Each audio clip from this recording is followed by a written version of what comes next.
talked about the Three Tree Theorem, telling that if we have a two-dimensional sphere, discrete two-dimensional sphere, which is a graph where every unit sphere is a circular graph of 4 or more elements, then we can cover it with 3 trees, but not less. So the arboricity is 3.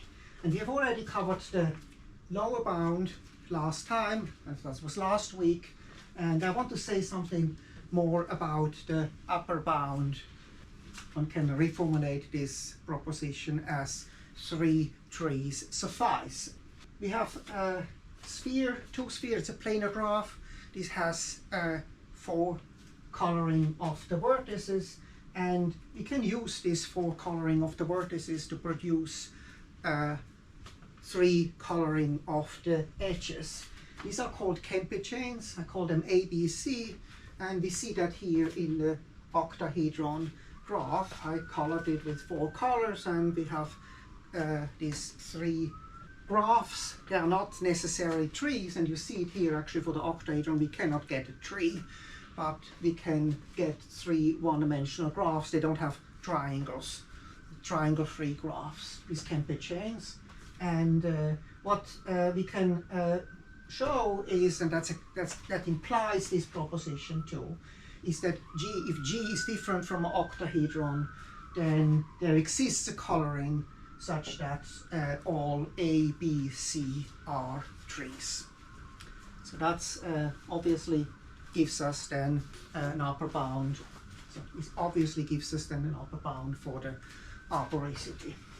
Now what we do is we look at all possible spheres, colorings, 4 colorings, and we can assume these spheres are oriented so that we can talk about, if we have a simple closed path, we can talk about the orientation, we can say what is inside, and then we define the energy as the minimal number of triangles inside a closed loop. So here's the picture. So we have a closed loop. This is a Kempe chain C, and is a closed loop. There can be many closed loops, and this is the one which is minimal, and we take this as the positive energy of that. And then we can also define the negative energy, where we orient it differently. Then we take the minimum of these 2. This gives us the energy of a sphere. Another formulation of that proposition is that the energy of every 2 sphere different from an octahedron is equal to 0.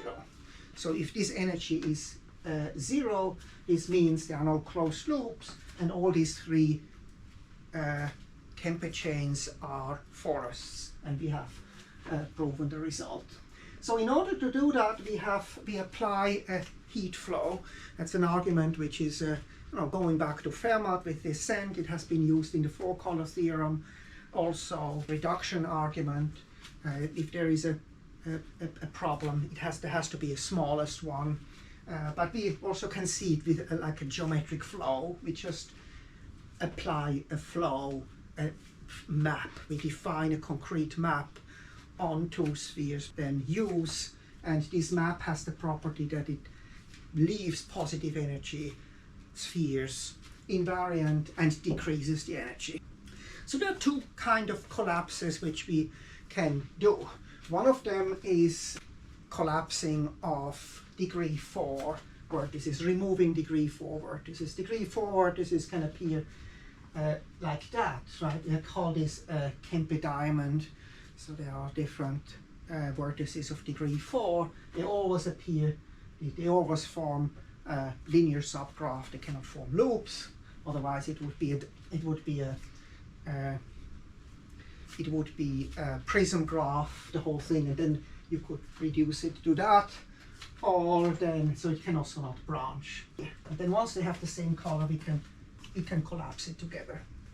And the second reduction is the collapse of a Heawood kite. I call that a kite subgraph is a Heawood kite graph if the coloring here is the same.